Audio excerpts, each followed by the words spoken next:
Welcome back, ladies and gentlemen. Today, we are checking out the saddest SCP story I have ever heard. The SCP is called SCP-1762, Where the Dragons Went, and I was not ready for how sad this story was. Let's check it out. In the office of SCP Foundation researcher Yoshihiro Takanaka, there sits a small containment capsule filled with ash. All that's left of a neutralized SCP-1762. These ashes don't pose any harm. They won't bite, burn, or assume control of your mind. Okay. If you can hear the sad story of SCP-1762 and not be haunted by its tragic and mysterious tale. All right. The hearts and minds of all who came into contact with it during its ultimately brief time. Guys, I'm getting weirded out by this. And to think, it all started with a simple little box with an even simpler message. Here be dragons. Here be dragons. Huh. The box, to look at it, was really nothing special. A simple cardboard box, 32 centimeters by 20 centimeters by 26 centimeters, spray painted silver inside and out. Its short message scrawled across the lid in black permanent marker. It appeared on the doorstep of Foundation agent Scott Thomas, who, after determining it wasn't a bomb, anthrax, or a deadlier kind of anomaly, turned it in to his superiors. I'm kind of curious, why would this random guy turn this random box into the SCP Foundation? Like, I don't know. I get Amazon boxes, and I'm not like, you know, this is going to be super weird. This might be an SCP. I guess maybe since he worked for the SCP Foundation, he just kind of knew that something was off about it, and that's why he brought it into the SCP Foundation. But yeah, definitely weird that he brought just a random box that said, "Here be dragons," into the SCP Foundation. That's when it became Yoshihiro Takanaka's little pet project. Safe-class SCPs are rare treats for any overworked Foundation scientist. The box itself, known as SCP-1762-1, is certainly important. But what's really interesting is what resides within the box. If you'd open the box yourself, you'd find that it's empty. However, when the box chooses to open itself, it's an entirely different story. Okay, this is actually really cool. And emit great plumes of thick black smoke that would quickly dissipate. What? Around 20 seconds after this, an SCP-1762-2 would emerge from the darkness of the box. 1762-2 is the collective names given to all the beings that exit 1762-1. This is like a kid's dream. Imagine like a toy box that opens itself and there's just a bunch of like paper mache dragons inside. Or I guess it's more like origami dragons. But that's sweet. And they could actually breathe fire, which I could, you know, see as being dangerous, of course. But this is awesome. This is such a cool idea. I don't know why it's going to get so sad. Which are, as you may have guessed, dragons.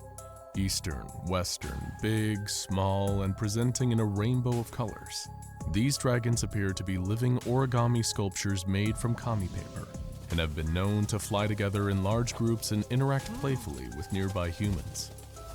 These little paper dragons would then swoop around their containment chamber, delighting all who were fortunate enough to see them for up to 3 hours. At which point smoke would begin pouring out of the box once more, and the dragons would return home. They'd fly through the smoke, disappearing past the rim of the box, and then the lid would close once more. This is the coolest SCP. Were seemingly random and indeterminable. Okay. It didn't appear to work by any kind of external logic. And what's more, the box would sometimes act as a hub of communication between this world and another, known simply as fantasy. Okay, that part is kind of weird. So, I don't know. At the start of the video, we saw that this SCP eventually gets neutralized, but I don't understand why, right? Like, why would this SCP, which is considered safe, which, you know, most SCPs are either Keter class or Euclid class, so they're pretty dangerous, but this SCP is safe. So, you gotta think that something really bad happened on one of these phone calls where, I don't know, maybe whoever they're talking to in the fantasy world like threatened to take over, or like it's a portal in between these two worlds, and eventually the dragons would, you know, go bad or, you know, act out and try to take over. But right now, it's such a cool idea. It kind of reminds me of the the Play-Doh that turns itself into like little soldiers, and then they have their own like little battle. It just seems like a kid's dream come true. And also my dream, because that would be awesome if I had a box where like paper dragons just came out of it every once in a while. We had a great time for 3 hours, and then boom, they go back in the box. Like, that would be sweet. Messages written or carved into various materials would appear on the lid of the box, mostly after instances of 1762-2 emerging. That's this kind of strange. Though, would always be one way. Attempts to pass messages back through the box never resulted in success. The Foundation staff could only be observers of the strange world of fantasy, never active participants. So why is this particular SCP considered so tragic? That's what I keep wondering. I'm going to answer that question right now. But just know that what is learned cannot be unlearned, as much as you might wish you could forget. All right, guys, grab your tissues. It's time to learn about a period of time that lasted just under a year, during which a strange and sad series of events took place, now known as the Jabberwocky event. An event that took Here Be Dragons from safe to neutralized. I don't think I've ever seen an SCP be neutralized. Like, I've always seen them be contained, but never actually destroyed. So this is going to be a first for me. You've seen that SCP-1762 would communicate with Foundation staff via written messages after each instance of the box opening. The very first message the box gave up after arriving at the site read, "You have found us. Thank you. It has been so long since we last saw each other, friends. The peace has been upheld. The giants and behemoth have kept their word and have not caused any trouble since you last came and gave the order. We missed your company. How has your family been? Do you know how to work your room? What? You're welcome to visit anytime." Later it gave another message, expressing confusion and concern on behalf of Fantasy's inhabitants. "It's strange to see how much your world has changed. It is even stranger to see how we now appear in this place. In Fantasy, we are much bigger. Or maybe you've grown taller. Fantasy is still the same. We hope you can visit us like you used to." Okay, so it seems like, I don't know, like a mixture of How to Train Your Dragon and Jumanji. Like, just these worlds colliding together, because obviously Jumanji was an entirely different world, and then when you played the board game, the world was brought into life. Like, it literally would spawn in, you know, like animals, it spawned in characters from the world. So I wonder if this is like the reverse of that, where like obviously we're seeing the dragons come out of the box, kind of like they came out of the board game of Jumanji, but it seems like you can also go into the world. I mean, you can also go into the world of Jumanji, so it's kind of like that same concept. And obviously we don't know what happened, but it seems like one of these SCP guys might travel into this fantasy world, which maybe they get trapped in there. And I could see that maybe, you know, being a reason why they would neutralize this, because maybe it's dangerous in this fantasy world. "Though our room is as grand as ever, it appears yours has shrunken. We do not understand. The rooms were supposed to be maintained, as was our agreement. Please restore the belief." Things What got does that worse even during mean? The next stage of the event. The box opened, and only 20 paper dragons exited. This time, though, they did not fly, and instead walked slowly across the ground. This was the message that accompanied this sorry parade of dragons. "Friends, we apologize for our few numbers. We have had to remain in Fantasy for quite some time. The others are growing impatient. What does We are that trying to mean? keep the peace, but please, for all of our happiness, repair the room quickly. We know you are trying.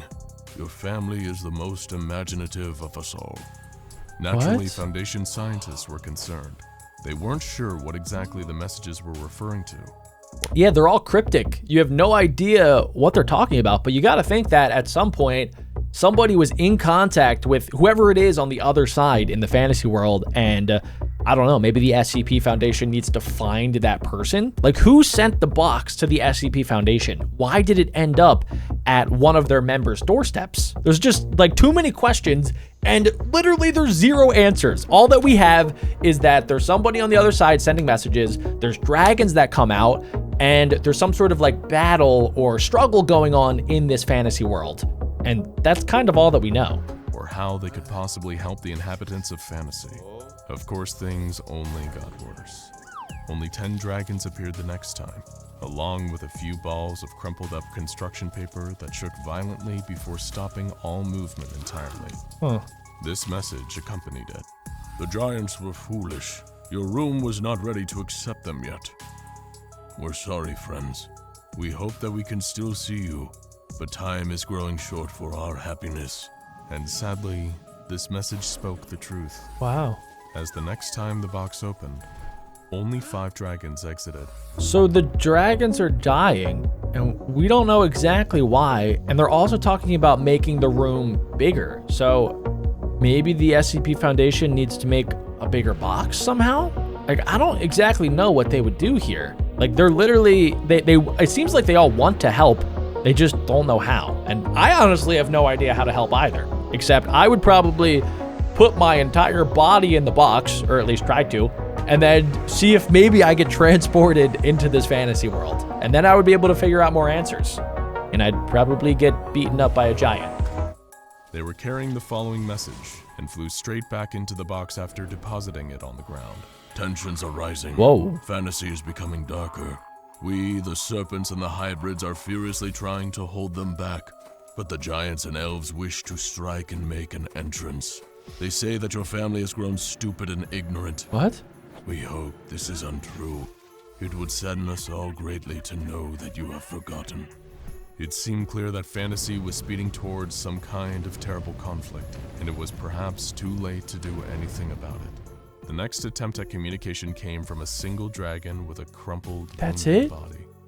It collapsed to the ground and appeared to die. What? Its body unfolding into a small piece of paper that bore a single heartbreaking message. War. Goodbye, friends. That's it? But 2 hours after this message was delivered, something happened.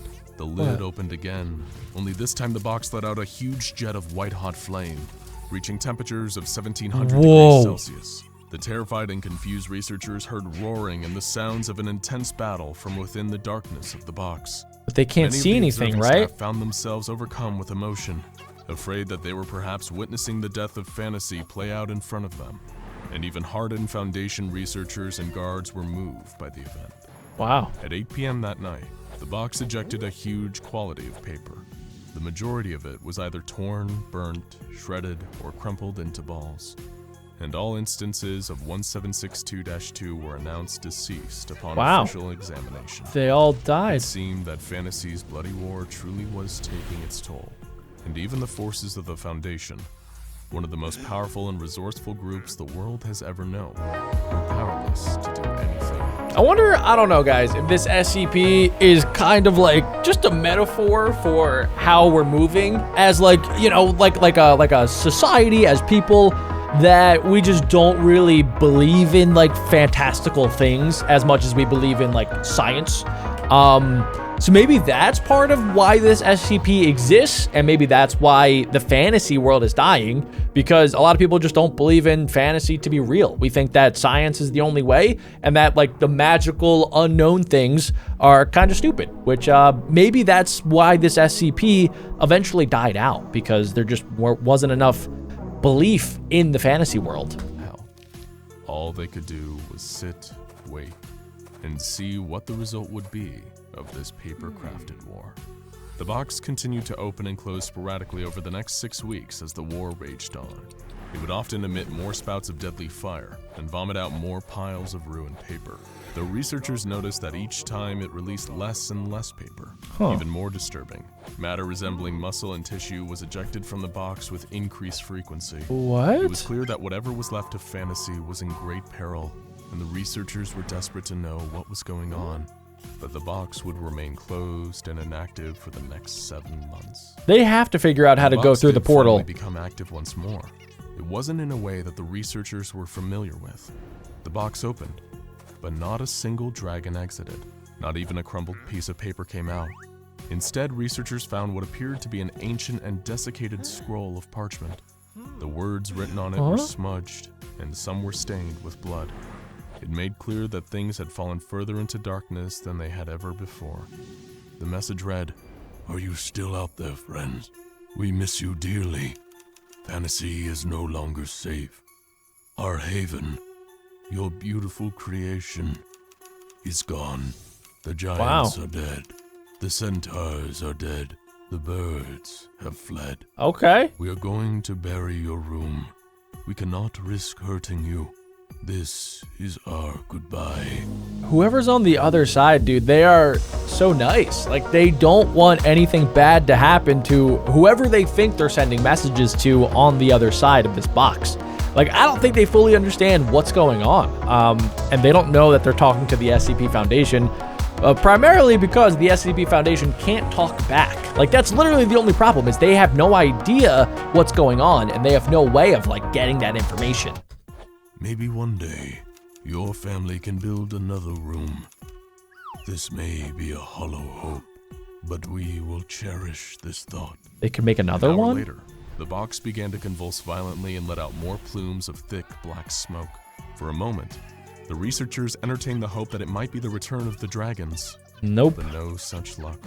The box began to sag, tear, and collapse. Oh, wow. As though it was on fire on the inside. It Parts of the neutralized box began to itself. char, and small holes were burned through the silver paint. Wow. Perhaps the saddest of all, the words "Here be dragons" were burned from the box. Not long after, one more message appeared inside the box. It was a papyrus scroll depicting a hand-drawn image of a beautiful mountainous landscape with huge trees and waterfalls. In the distance, a dragon appears to fly away for the last time. Really? The message written on the back read as follows. Master says that we won't see you again.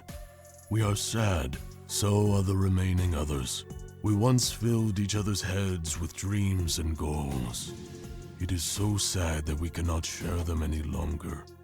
Master says we have to go. He says that he will make us a new fantasy. He says you cannot be a part of it. We are sad. We love you. We will not forget you. We are scared. Will you forget us? When this document was removed, so random. streams of salt water What? began to leak from the box, Okay. healing its burn scars. A few minutes later, the box was returned to its original state, save for one. Here big were difference. dragons. The text scrawled on the lid no longer read, "Here be dragons." Oh. Now, it said, "Here were dragons." Is there anything inside of the Jabberwocky event box? was over. The box, now neutralized, would sit in Yoshihiro Takanaka's office for commemorative purposes, never to release another message. Or so we thought. In 2015, SCP-1762 spoke to us one more time. Really? The box shook and began emitting great plumes of Oh, purple smoke no before way. it fell to the ground. There it ejected two objects. A purple crystal, later identified as an amethyst, and Okay. a large leather-bound book. The box What? continued emitting smoke for another 40 minutes before finally disintegrating. Upon further Okay, so it's inspection, gone. there was a single message carved into the amethyst. One last time. And what about the book? Consider the greatest fear of the inhabitants of fantasy, that they would one day be forgotten. Forgotten and left behind by us. The book was sent to help prevent that. It's an extensive catalog of the creatures of fantasy, their strange and wonderful ways in their strange and wonderful world. Even if they're gone, they won't be forgotten. And perhaps one day, we'll tell you those stories too. But that's a tale for another day. For now, go check out SCP. That was definitely one of the most random SCPs I've ever learned about, and I can see why people think it's a really sad SCP. It seemed like at the end there was a little silver lining of hope, which is great. But yeah, let me know your thoughts in the comments down below. I hope you guys enjoyed. Smash like and click right here to learn more about SCPs.